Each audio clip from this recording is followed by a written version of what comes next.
वचन दिले तू मला या मालिकेत नवीन असा जबरदस्त भाग पाहायला मिळणार आहे। आता हर्षवर्धनने तर ऊर्जाला बेलवर सोडवलेला आहे।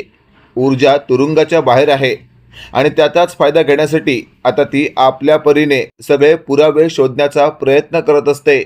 पण त्याच दरम्यान ऊर्जाची होणारी धावपळ आणि त्यात शौर्याची असणारी साथ हे आता हर्षवर्धनला खूपच त्रासदायक ठरत असतं। हर्षवर्धन स्वतःशी बोलत असतो, या ऊर्जाने माझ्या मुलाच्या मदतीने जर काही पुरावे गोळा केले तर मला खूपच त्रासदायक ठरणार आहे ते। मला असं होऊ देता कामा नये। आणि लगेचच आता हर्षवर्धन ऊर्जाला फोन करतो। हर्षवर्धनचा फोन आल्यावर ऊर्जा स्वतःशी बोलत असते, याने आता का फोन केला असावा। लगेचच आता ऊर्जा फोन रिसीव करते। समोरून हर्षवर्धन बोलू लागतो, ऊर्जा मी काय सांगतोय ते नीट ऐक। त्यावर ऊर्जा बोलते, बोला। त्यावर हर्षवर्धन म्हणत असतो, तुला मी बेलवर सोडवली आहे, तुला पुरावे गोळा करण्यासाठी नाही, तर तू माझ्या अटी मान्य केल्यास म्हणून। हे वाक्य ऐकल्यावर ऊर्जा म्हणत असते, म्हणजे तुम्हाला म्हणायचं काय आहे? ज्या बाईने मला खोटी केस देण्याचं काम केलं तिला मी शोधू नको? त्यावर हर्षवर्धन म्हणत असतो, काय गरज काय तुला त्या बाईला शोधायची? त्यावर ऊर्जा म्हणत असते, गरज आहे। तिने मला ज्या पद्धतीने या सगळ्यामध्ये गंडवलंय ना, मी तिला अजिबातच सोडणार नाही। हे वाक्य ऐकल्यावर हर्षवर्धन म्हणत असतो, ऊर्जा एकच गोष्ट लक्षात ठेव, तू माझ्या अटी मान्य केल्यास म्हणून मी तुला बेलवर सोडवली आहे, आणि जर तू माझ्या अटीच्या विरुद्ध गेलीस तर मला माझ्या पद्धतीने तुझ्या बाबतीत काही ना काही विचार करावा लागेल। हे सगळं ऐकल्यावर आता तिथे हर्षवर्धनच्या मागे शौर्य आलेला असतो आणि लगेचच हर्षवर्धनला फोन ठेवावा लागतो। इकडे आपण पाहतोय आता शौर्य म्हणत असतो, डॅड कोणाशी बोलत होतात? त्यावर हर्षवर्धनला कळून चुकलेलं असतं की ऊर्जाच्या या नवऱ्याने काहीच ऐकलेलं नाहीये। आणि अशातच आता हर्षवर्धन म्हणत असतो, अरे होता एक महत्त्वाचा फोन। बरं मी काय म्हणतो शौर्य, काय चाललंय तुझं? त्यावर शौर्य म्हणत असतो, डॅड मला ऊर्जाबरोबर त्या बाईचा शोध घेण्यासाठी जायचं आहे। त्यावर हर्षवर्धन म्हणत असतो, काय रे शौर्य, नको त्या भानगडीत कशाला पडताय तुम्ही? मी बघतो ना काय करायचं ते।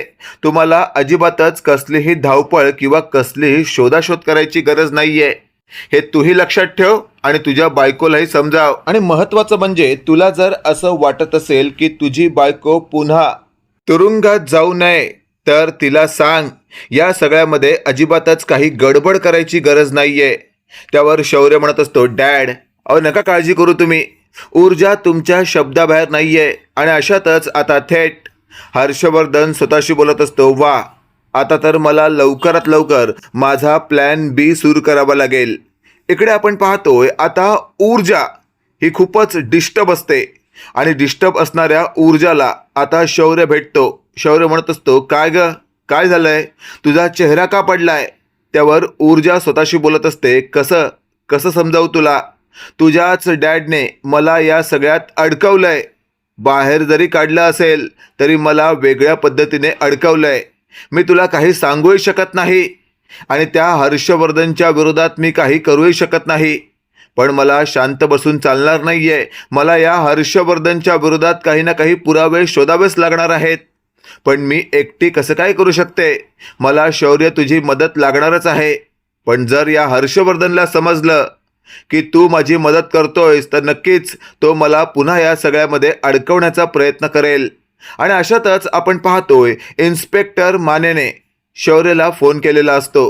शौर्य इन्स्पेक्टर मानेला म्हणत असतो, बोला माने साहेब। त्यावर माने म्हणत असतो, शौर्य जरा मला येऊन भेटाल का, मला तुमच्याशी बोलायचं आहे। त्यावर शौर्य म्हणत असतो, माने साहेब अहो अचानकपणे काय? त्यावर माने म्हणत असतो, आलात तर तुमचाच फायदा होईल, बघा विचार करा। त्यावर मानेचं बोलणं ऐकल्यावर शौर्य म्हणत असतो, ठीक आहे मी आलोच। आणि लगेचच आता शौर्य मानेला भेटायला मानेने सांगितलेल्या एका अज्ञातस्थळी पोहोचलेला असतो। तिथे पोहोचल्यावर शौर्य म्हणत असतो, काय हो माने साहेब, तुम्ही आणि आज ड्रेसमध्ये नाही, एकदम साध्या कपड्यात? त्यावर माने म्हणत असतो, अहो शौर्य मला तुम्हाला काहीतरी दाखवायचं आहे। हे सगळं ऐकल्यावर शौर्य म्हणत असतो, दाखवा। त्यावर माने म्हणत असतो, तुमची बायको म्हणजेच ऊर्जा शिंदे त्या रात्री तुरुंगात असताना तुमचे वडील हर्षवर्धन जहागीरदार तुरुंगात आले होते आणि बराच वेळ ते ऊर्जाशी बोलत होते। त्यावर शौर्य म्हणत असतो, मग यात तुम्हाला काही गैर वाटतंय का? त्यावर माने म्हणत असतो, हो, तुमच्या वडिलांनी ऊर्जाला काही अटी स्वीकारायला सांगितल्या आणि त्या अटी ऐकून ऊर्जाला खूपच धक्का बसला होता. हे सगळं ऐकल्यावर शौर्य म्हणत असतो, या गोष्टीचा तुमच्याकडे काही पुरावा आहे का? त्यावर माने म्हणत असतो, हो, वाटलंच मला. मी तुम्हाला जेलमधलं CCTV फुटेज दाखवू शकत नाही, पण मी माझ्या मोबाईलमध्ये रेकॉर्ड केलेलं व्हिडिओ फुटेज दाखवू शकतो. त्यावर शौर्य म्हणत असतो, बघू बघू. आणि मग मानेने स्वतःच्या मोबाईलमधलं ते व्हिडिओ फुटेज शौर्यला दाखवताच शौर्य आता स्टार्ट टू एंड सगळं काही पाहतो आणि त्याला झटका बसतो. शौर्य म्हणत असतो, म्हणजे डॅडने ऊर्जाला नको नको त्या अटी घातल्या आहेत. पहिली अट, तू वकिली सोडशील. दुसरी अट, तू शौर्यला सोडशील. आणि तिसरी अट, ती तर खूपच भयंकर आहे. डॅडने या अटी स्वीकार करायला भाग पाडून ऊर्जाला बेल मिळवून दिली तर म्हणजे आता ऊर्जा त्या बाईलाही शोधू शकत नाही, कारण डॅड तिला स्पष्टपणे सांगतील की या भानगडीत पडू नको. लगेचच आता शौर्य म्हणत असतो, इन्स्पेक्टर माने, खरंच मानलं पाहिजे तुम्हाला. तुम्ही आज जे काही केलंय ना ते माझ्यासाठी खूप मोठं आहे.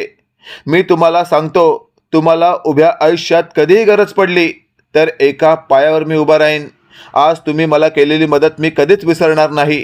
त्यावर माने म्हणत असतो, शौर्य, जा तुम्ही लवकरात लवकर तुमच्या पद्धतीने तुम्हाला वाटेल तशी तुमच्या बायकोला मदत करा, कारण मला ऊर्जा शिंदे ही सत्यवादी वाटते आणि अशा लोकांना मी नेहमीच मदत करतो. त्यावर शौर्यने इन्स्पेक्टर मानेला सलाम ठोकून तिथून निघालेला असतो.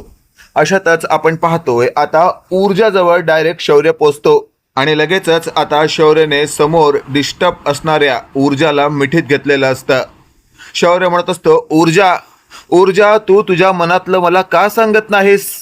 त्यावर ऊर्जा म्हणत असते, शौर्य, आता काय बोलतोयस तू हे? त्यावर शौर्य म्हणत असतो, खरंच ऊर्जा, तू मला सगळ्या गोष्टी सांगतेस? हे वाक्य ऐकल्यावर आता शौर्यच्या समोर ऊर्जा 2 मिनिटं निशब्द झालेली असते. तिला नेमकं काय बोलावं सुचत नसतं आणि अशातच आता शौर्य म्हणत असतो, बोल ना ऊर्जा, खरंच गेल्या 3-4 दिवसामध्ये जे काही घडलं ते तू मला सगळं सांगितलंयस? त्यावर ऊर्जा स्वतःशी बोलत असते, डिरेक्टली शौर्य माझ्याशी अशा पद्धतीने का बोलतोय? शौर्याला काही कळलं की काय? आणि अशातच आता शौर्य म्हणत असतो, बोल ऊर्जा, जेलमध्ये तुरुंगात असताना तुझ्याबरोबर जे काही घडलं ते तू मला सांगितलंस? त्यावर ऊर्जा म्हणत असते, कशाबद्दल बोलतोस तू शौर्य? प्लीज क्लिअर कर ना. त्यावर शौर्य म्हणत असतो, डॅडने परवा रात्री तुरुंगात येऊन तुझ्यासमोर काही अटी ठेवल्या, त्याच्याबद्दल तू मला सांगितलंस? हे वाक्य ऐकल्यावर ऊर्जा म्हणत असते, शौर्य, तुला कुणी सांगितलं हे? त्यावर शौर्य म्हणत असतो, खरं आहे की नाही सांग. त्यावर ऊर्जा म्हणत असते, हो, खरं आहे. त्यावर शौर्य म्हणत असतो, मग या संदर्भात तुला माझ्याशी बोलावंसं वाटलं नाही? त्यावर ऊर्जा म्हणत असते, शौर्य, आठवतंय मागे एकदा हर्षवर्धन सरांच्या बाबतीत मी तुला काहीतरी सांगितलं होतं, तू त्यावर विश्वास ठेवला होतास का? उलट तूच मला सुनावलं होतास, आठवतंय ना? काय म्हणाला होतास तू? की डॅड बद्दल ऊर्जा बोलताना 10 वेळा विचार कर आणि डॅडच्या विरोधात मी काही एक ऐकणार नाही. सांग ना मला शौर्य, जर परवा रात्रीचं मी तुला सांगितलं असतं खरंच तू माझ्यावर विश्वास ठेवला असतास? हे वाक्य ऐकल्यावर मात्र आता गोंधळलेला शौर्य म्हणत असतो, ऊर्जा, तू प्लीज शांत हो. मला कळून चुकलंय मी नेमका कुठे चुकतो ते, पण आज मला हर्षवर्धन जहागीरदारचा खरा चेहरा कळला आहे.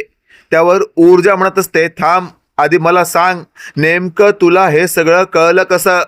त्यावर शौर्य म्हणत असतो, प्लीज ऊर्जा, या बाबतीत तू मला काही विचारू नको. हे वाक्य ऐकल्यावर ऊर्जा म्हणत असते, ठीक आहे, नको सांगूस तू, पण आता यापुढे तू काय करणार आहेस? त्यावर शौर्य म्हणत असतो, काय करणार आहे? मी आत्ताच्या आत्ता हर्षवर्धन जहागीरदारची कॉलर धरणार आणि त्याला फरफटत रस्त्यावर आणणार आणि मी त्याला जाब विचारणार. हे सगळं करण्यामागे नेमका तुझा उद्देश काय? हे वाक्य ऐकल्यावर ऊर्जा म्हणत असते, शौर्य शांत हो. आता मी काय सांगते ते ऐक, तुला असं काहीच करायचं नाहीये. त्यावर शौर्य ऊर्जासमोर हात जोडतो आणि म्हणत असतो, प्लीज माझं ऐक. हे सगळं करण्यापासून मला अजिबातच अडवू नको, कारण हे सगळं केल्याशिवाय माझ्या मनाला शांती मिळणार नाही. हे सगळं ऐकल्यावर मात्र ऊर्जाला कळून चुकलेलं असतं आता शौर्य जे काही बोलतोय ते त्याला करू दिलं पाहिजे. आणि अशातच आता थेट हर्षवर्धन जहागीरदार बेडरूम मध्ये असताना शौर्य खालून जोरजोराने हाक मारतो, हर्षवर्धन जहागीरदार, हे हर्षवर्धन जहागीरदार, खाली या. असं जोरात हाक मारल्यामुळे बेडरूम मध्ये डायरेक्टली हाक गेल्यामुळे हर्षवर्धन एकदमच थरथरतो. स्वतःशी बोलत असतो, या हर्षवर्धनला हाक मारणारा हा आहे कोण? आणि अशातच आता बाल्कनीमध्ये येऊन जेव्हा स्वतःचाच मुलगा हाक मारतोय हे जेव्हा हर्षवर्धनला कळतं, त्याच वेळेला हर्षवर्धन म्हणत असतो, काय रे, काय दारू बिरू प्यायलास का तू? काय बोलतोयस तू? हे स्वतःच्या बापाला नावाने हाक मारतोस तू? त्यावर शौर्य म्हणत असतो, हो हर्षवर्धन जहागीरदार, आता तर तुझी मस्ती उतरवायला आलोय मी. हे सगळं ऐकल्यावर आता विजया लगेचच म्हणत असते, शौर्य तोंड सांभाळून बोल, नाहीतर जीभ हासडून हातात देईन. हे सगळं ऐकल्यावर आता शौर्य म्हणत असतो, मॉम तू मध्ये नाही पडलीस तर खूप बरं होईल, या माणसाला मी आज सोडणार नाही. हे सगळं ऐकल्यावर हर्षवर्धन स्वतःशी बोलतो, या या बावटाला नेमकं झालंय काय? हा अशा पद्धतीने माझ्यावर का घसरतोय? आणि अशातच आता हर्षवर्धन एक एक पावलं खाली येत असतो. त्याच वेळेला शौर्य म्हणत असतो, हर्षवर्धन जहागीरदार, आज तुझं काही खरं नाही. तुझी हिंमत झालीच कशी माझ्या बायकोशी असं वागण्याची? हे सगळं ऐकल्यावर विजया म्हणत असते, अरे शौर्य, अरे काय झालंय सांगशील का? असं बावटासारखं का वागतोयस तू? त्यावर शौर्य म्हणत असतो, मॉम पुन्हा मध्ये बोललीस तू, सांग तुझ्या नवऱ्याला त्याने माझ्या बायकोला अशा प्रकारे त्रास देण्याचा विडा का उचललाय? त्यावर शौर्याला हर्षवर्धन म्हणत असतो, दीड शाण्या, कशाबद्दल बोलतोयस ते सांग. त्यावर समोर असलेला शौर्य हर्षवर्धनच्या जवळ जातो आणि त्याची कॉलर धरतो आणि जोरातच खेचत त्याला खाली आपटतो. हर्षवर्धन म्हणत असतो, बावट सारखा वागू नकोस, मी देखील तुझी कॉलर धरू शकतो आणि तुला आपटू शकतो. माझा मुलगा आहेस म्हणून शांत आहे अजूनपर्यंत. त्यावर हर्षवर्धनला शौर्य म्हणत असतो, अरे काय मुलगा आणि काय बाप, तू तर केलंस खूप मोठं पाप. हे वाक्य ऐकल्यावर आता हर्षवर्धन म्हणत असतो, अरे बावटा बोल ना काय झालंय ते. त्यावर शौर्य म्हणत असतो, त्या रात्री तुरुंगात जाऊन ऊर्जासमोर कोणत्या अटी ठेवल्यात तुम्ही? हे सगळं ऐकल्यावर हर्षवर्धन म्हणत असतो, अटी? कोणत्या अटी? त्यावर शौर्य म्हणत असतो, मी विचारतोय कोणत्या अटी ठेवल्यात तुम्ही? तुम्ही मला नाही विचारायचं कोणत्या अटी, सांगा लवकर. तुमची हिंमतच कशी झाली त्या रात्री तुरुंगात जाऊन माझ्या बायकोला अटी ठेवण्याची? हे वाक्य ऐकल्यावर हर्षवर्धन म्हणत असतो, शौर्य शांत हो, हे कोणाकडनं ऐकलोस तू आणि तुझं डोकं असं अचानकपणे कोणी फिरवलंय? त्यावर शौर्याने हर्षवर्धनला फायनली म्हटलेलं असतं, मी तुम्हाला शेवटचं विचारतोय, तुझी हिंमत कशी झाली हर्षवर्धन जहागीरदार? माझ्या बायकोला 3 अटी ठेवल्या. पहिली अट, कायमस्वरूपी वकिली सोडायची. दुसरी अट, माझ्या मुलाला सोडायचं म्हणजे शौर्याला, आणि माझ्या या घरापासून लांब राहायचं. आणि तिसरी अट काय? काय ठेवली तुम्ही तिसरी अट? तुमची हिंमत कशी झाली तुम्ही अशा प्रकारे माझ्या बायको समोर अट ठेवायची? आणि मला सांगा, या अटी मान्य केल्यानंतर तुम्ही माझ्या बायकोला बेलवर सोडवलेत. तुमची बेलवर सोडायची हिंमत आहे, याचाच अर्थ या सगळ्यामागे तिला अडकवायची तुमचीच ताकद आहे. हर्षवर्धन जहागीरदार, मी एवढंच सांगतोय, माझ्या बायकोला झालेला त्रास मी अजिबातच सहन करणार नाही. तुमची काशी करायला मला फारसा वेळ लागणार नाही. फक्त माझे बाप आहात म्हणून मी आत्तापर्यंत शांत आहे. एकदा का माझं टाळकं सटकलं ना, तर उभा आडवा करून तुडवून काढीन आणि विचार पण करणार नाही. एवढं तर पण पाहतोय आदित्य म्हणत असतो, शौर्य, शौर्य शांत हो. अरे काय चाललंयस तू? आपल्या वडिलांशी बोलताना तुझा दर्जा का घसरतोय? त्यावर शौर्य म्हणत असतो, आदित्य दादा, या माणसाने मला बर्बाद केलंय. या माणसाने कधीच मला सुख लाभू दिलं नाहीये. हे सगळं ऐकल्यावर आदित्य म्हणत असतो, डॅड, डॅड, हे काय ऐकतोय आम्ही? शौर्य जे काही बोलतोय ते खरं आहे का? त्यावर हर्षवर्धन तोंडातून एकही शब्द काढत नसतो. त्यावेळेला कुमुदिनी म्हणत असते, हर्षवर्धन, हर्षवर्धन उत्तर दे, शौर्य असं का वागतोय? त्यावर आदित्य म्हणत असतो, आजी, खरं तर शौर्य कधीच खोटं बोलत नाही. शौर्य, मला एक सांगशील का, त्या रात्री अटी ठेवण्यामागचं कारण, हे जे काही तू विचारतोयस याबद्दल तुला नेमकं कसं काय कळलं? त्यावर शौर्य म्हणत असतो, दादा ते तुला मी नाही सांगू शकत, पण हे खरं आहे. म्हणूनच तर हा हर्षवर्धन जहागीरदार मूग घेऊन गप्पा आहे. अरे बोल ना हे हर्षवर्धन जहागीरदार. त्यावर कुमुदिनी म्हणत असते, शौर्य थोडा वेळ थांब, मला बोलू दे.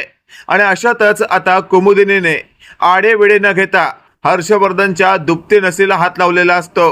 कुमुदिनी म्हणत असते, मी फक्त एकदाच विचारणार, आणि तू जर माझ्या प्रश्नाचं उत्तर दिलं नाहीस ना हर्षवर्धन, तर तुला माहिती आहे मी कोणत्या लेवलला जाऊ शकते.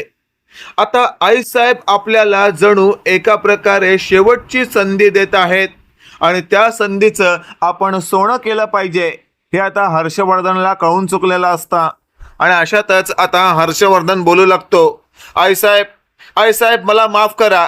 त्यावर कुमुदिनी म्हणत असते, अच्छा आलं माझ्या लक्षात, म्हणजे या सगळ्या मागे तुझाच हात आहे तर.